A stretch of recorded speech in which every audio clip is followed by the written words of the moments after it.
Morning students, today we are going to see the topic iterative statement. So previous class la pathina conditional statement, alternative method, sequential method na enna appdi pathom. So idhula vandu iterative statement. So iterative statement vera enna name la nama sollalam appdi pathina looping statement appdi kuda sollalam. Okay, so an iterative process executes the same action repeatedly subject to a condition C. இப்போ iterative process அப்படின்னா என்ன அப்படின்னு நமக்கு சொல்லியிருக்காங்க பாருங்கள். Execute the same action repeatedly. So ரிப்பீட்டடாக நம்மளுடைய action நம்ம என்ன ப்ராப்ளம் கொடுத்துறோமோ அது ரிப்பீட்டடாக எக்ஸிக்யூட் ஆகிட்டே இருக்கும். அதுதான் வந்து ஐட்ரேட்டிவ் ஸ்டேட்மெண்ட் அப்படின்னு சொல்லுவோம். எதை பேஸ் பண்ணி அப்படின்னு பார்த்தீங்கன்னா நம்ம கொடுக்குற கண்டிஷனை பேஸ் பண்ணி. ஸோ இங்கே நாங்கள் என்ன கண்டிஷன் கொடுத்துருக்கோம் அப்படின்னா சி அப்படின்னு ஒரு கண்டிஷன் கொடுத்துருக்கோம். C is a condition, S is a statement. So C அப்படின்ற கண்டிஷன் ரிப்பீட்டடாக அந்த கண்டிஷனை ஃபாலோ பண்ணி நம்மளுடைய ஸ்டேட்மெண்ட் வந்து ரிப்பீட்டடாக ப்ராசஸ் ஆகிட்டே இருக்கும். ஓகே, ஸோ எஸ்இசிஏ statement. Then while. So loop வந்து ஒயில் யூஸ் பண்ணுறாங்க. ஸோ ஒயில், டூ ஒயில், அடுத்து பார்த்திங்கன்னா ஃபார், இந்த மாதிரி 3 லூப் நம்ம யூஸ் பண்ணுவோம் ப்ரோக்ராமிங் லாங்குவேஜஸில். ஸோ இதில் ஒயில் லூப் யூஸ் பண்ணியிருக்காங்க. ஸோ கண்டிஷன் வந்து சி ஸ்டேட்மெண்ட். இது வந்து சூடோ கோட், ஃபுல் ப்ரோக்ராம் கிடையாது. ஓகே, ஸோ ஜஸ்ட் மெத்தட் தான் இது, பார்த்துக்கோங்க. Is a statement called and iterative statement that describes the following action. So இந்த while cs அப்படின்றது ஸோ என்ன அப்படின்ற மீனிங்கை நம்ம பார்க்கலாம். So test weather C is true or false. First நம்ம கொடுத்த கண்டிஷன் சி அப்படின்றது ட்ரூவா ஃபால்ஸாக நம்ம செக் பண்ண போகிறோம்.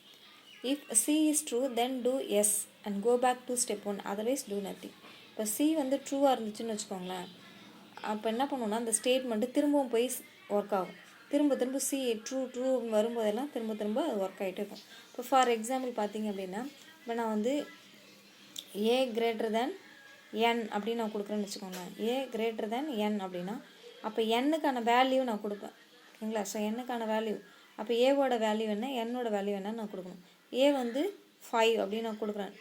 என் பார்த்திங்க அப்படின்னா 1 அப்படின்னு கொடுக்குறேன். அப்போ கண்டிஷன் ட்ரூ தானே. 5 கிரேட்டர் தேன் 1 அப்படின்னும் போது கண்டிஷன் ட்ரூனும் போது ட்ரூக்கான மெசேஜ் ஸ்டேட்மெண்ட்டை நான் என்ன கொடுக்குறோமோ அந்த மெசேஜ் எக்ஸிக்யூட் ஆகும். ஸோ ரிப்பீட்டடாக ஒர்க் ஆகிட்டே இருக்கும். எப்போ கண்டிஷன் ஃபால்ஸ்னு வருதோ அது வரைக்கும் ஒர்க் ஆகும். அதுதான் இங்கே சொல்லியிருக்காங்க. The iterative statement is commonly known as a loop. So அதான் நான் சொன்னேன், இந்த லைன் நோட் பண்ணிக்கோங்க. These 2 steps testing C and executing S are repeated until S becomes false. ஓகேவா? ஸோ சி வந்து கண்டினியூவாக என்ன ஆகும், கண்டிஷனை செக் பண்ணி எஸ் அப்படின்ற ஸ்டேட்மெண்ட் எக்ஸிக்யூட் ஆகிட்டே இருக்கும். எது வரைக்கும்னு பார்த்தோம்னா சி வந்து ஃபால்ஸ் அப்படின்னு வர வரைக்கும்.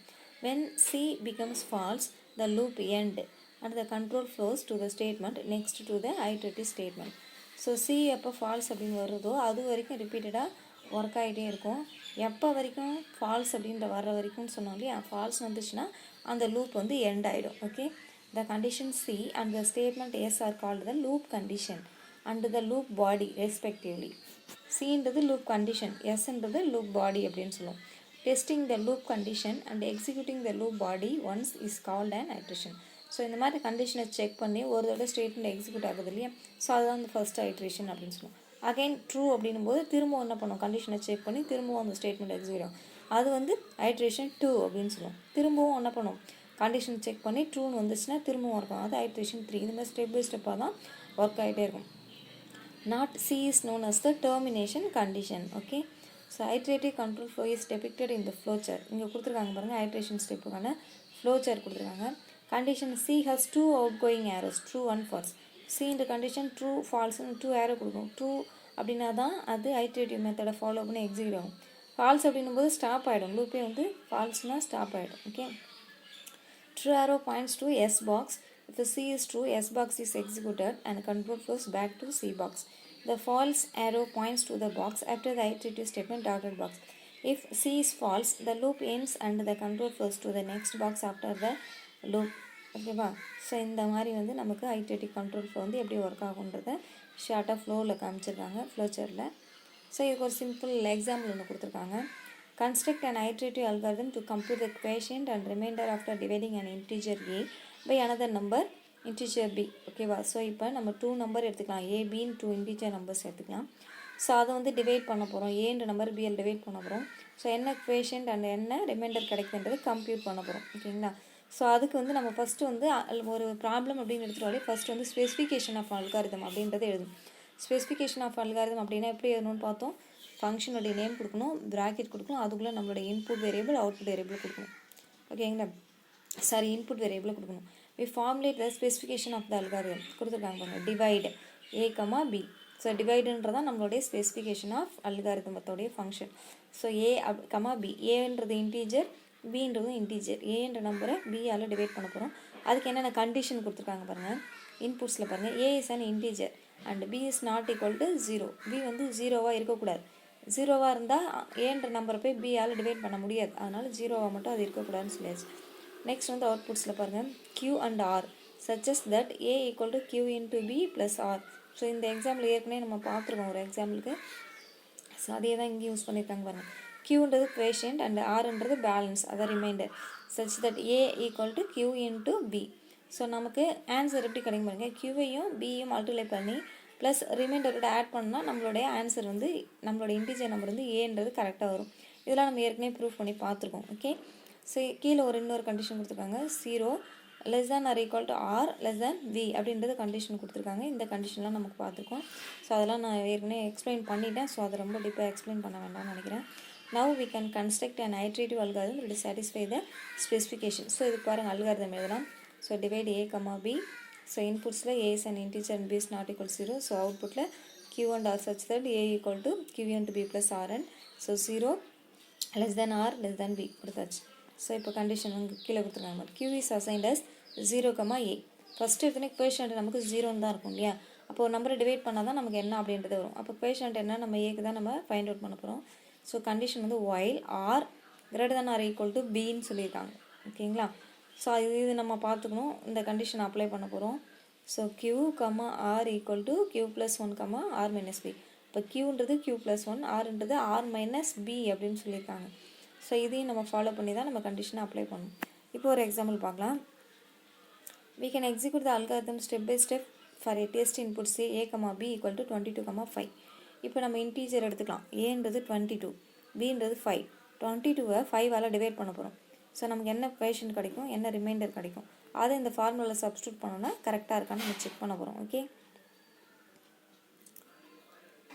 so table 7.1 shows one iteration, the evaluation of the expressions and the values of the variables and the end of an iteration. So note that the evaluation of the expression uses the values of the variables from the previous row. Output variables q and r changes their values in each iteration. So ஒவ்வொரு தடையும் நம்ம divide பண்ணும்போதும் என்ன ஆகும், நம்மளுடைய குவேஷன்ட் and reminder value changes ஆகிட்டே இருக்கும். ஃபைனலாக என்ன கிடைக்குதோ அதுதான் நம்மளுடைய ஃபைனல் ஆன்சர். ஓகேவா? So input variables a and b do not change their values. ஆனால் ஏவும் பியும் அதோட வேல்யூ சேஞ்ச் ஆகாது. iteration 0 shows the values just before the loop start. iteration 0 அப்படின்றது என்ன அப்படின்னா இதுலேருந்து தான் நம்மளோட லூப் வந்து ஸ்டார்ட் ஆகுது அப்படின்றதால தான் 0th ஸ்டெப்பை நம்ம கொடுக்குறோம். at the end of iteration 4 condition r greater than or equal to b equal to 2 greater than or equal to 5 is false. Hence the loop end with q, r equal to 4, 2. ஓகேவா? So நம்ம condition நமக்கு balance வந்து 2ன்னு கிடைக்கும். greater than or equal to 5 நம்ம எந்த நம்பரால் divide பண்ண போகிறோம் அப்படின்னா 5ஆல் டிவைட் பண்ண போகிறோம். அப்போ நம்மளோட பேலன்ஸை விட ரிமைண்டர் வந்து அதிகமாக இருக்கா அப்படின்னு செக் பண்ணுறோம். அதிகமாக இருக்கா அப்படின்னா ஃபால்ஸ்னு எப்போ வருதோ அப்போ தான் வந்து நமக்கு லூப் வந்து எண்ட் ஆகும். அப்போ நமக்கு ஆன்சர் என்ன கிடைக்கும் அப்படின்னா 4, 2 அப்படின்னு கிடைக்கும். குவேஷன் வந்து 4, ரிமைண்டர் வந்து 2.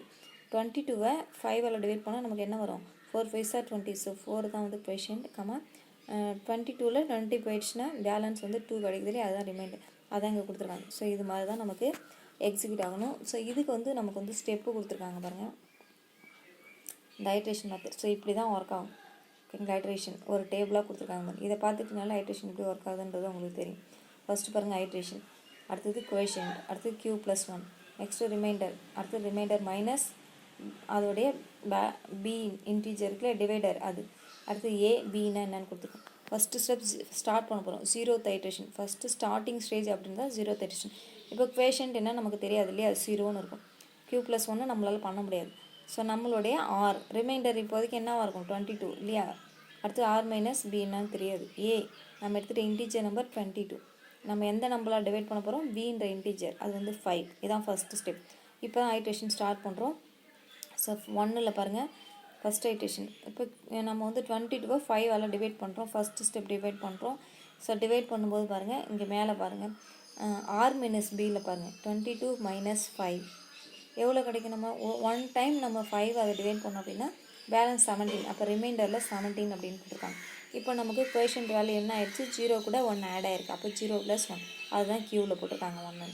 Okay, so next step second iteration பாருங்கள். அகைன் ஆர் மைனஸ் பியில் பாருங்கள் 17 மைனஸ் 5. அப்போ அங்கே போயிடுச்சுன்னா எவ்வளோ பேலன்ஸ் கிடைக்கும்? 12. அதை தான் நம்ம பேலன்ஸில் போட்டிருக்கோம் ஆரில் 12ன்னு. இப்போ ஏற்கனவே கோஎஃபிஷியன்ட் நமக்கு 1ன்னு கிடச்சிருக்கு. இப்போ ஒரு 1 கிடைக்குது. அப்போ 1 + 1 2ன்னு கிடைக்குது. சரி, ஐட்ரேஷன் ஸ்டெப் 3. ஸோ தேர்ட் ஸ்டெப்பில் பாருங்கள். ஸோ இதில் வந்து நம்ம நம்பர் பாருங்கள். இப்போ 12ன்னு இருக்குது இல்லையா? அப்போ ஆர் மைனஸ் பியில் 12 மைனஸ் 5ன்னு கொடுக்குறோம்.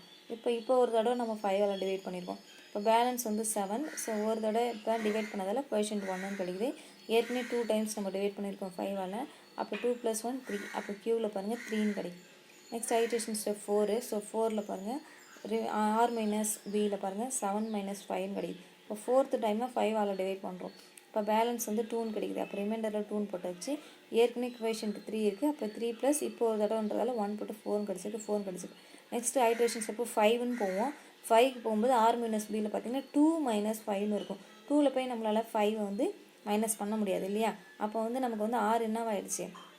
Greater than or equal to B அப்படின்ற ஃபார்முலாவுக்கு கண்டிஷன் வந்து ஃபால்ஸுன்னு கிடச்சிருச்சு இல்லையா? 2 வந்து 5ஆல் 2 மைனஸ் 5ன்றது நம்மளால் பண்ண முடியாது. அப்போ கண்டிஷன் ஃபால்ஸ். அப்போ 4th ஸ்டெப்போட நமக்கு ஸ்டாப் ஆகிடுச்சு. ஐட்ரேஷன் 4th ஸ்டெப்போட நம்மளுடைய இது என்ன ஆகிடுச்சு? ஸ்டாப் ஆகிடுச்சு. அப்போ 4th ஸ்டெப்பில் என்ன கிடச்சிருக்கோ அதுதான் நம்மளுடைய ஆன்சர். அப்போ கோஎஃபிஷியன்ட் என்ன கிடச்சிருக்கு? 4. பேலன்ஸ் ரிமைண்டர் என்ன கிடச்சிருக்கு? 2. ஓகேங்களா? அப்போ 22வை 5ஆல் டிவைட் பண்ணால் நமக்கு கோஎஃபிஷியன்ட் 4ம் ரிமைண்டர் வந்து 2வும் கிடச்சிருக்குன்றது. இதுதான் நம்மளுடைய ஃபைனல் ஆன்சர். இதுதான் ஐட்ரேஷன் மெத்தட். இப்படி தான் ஒவ்வொரு ஸ்டெப்பாக கம்ப்யூட்டர் வந்து ஒர்க் ஆகும். Okay, so step by step execution of divide. நம்ம மைண்டில் 22/5 எப்படி நம்ம டிவைட் பண்ணுவோம்? ஸோ டேபிள் சொல்லுவோம் இல்லையா? 1 5 is 5 வருது, அடுத்து 2 5s are 10, 3 5s are 15, 4 5s are 20. இப்படி தான் நம்ம டிவைட் பண்ணுவோம். அதுதான் அதை தான் வந்து கம்ப்யூட்டர்ஸ் வந்து ஐட்ரேஷன் மெத்தடாக வந்து ஒர்க் பண்ணுது. ஓகேவா? ஸோ இன்னொரு எக்ஸாம்பிள் இருக்குது, அதை வந்து நம்ம நெக்ஸ்ட் கிளாஸில் பார்க்கலாம். Okay, thank you.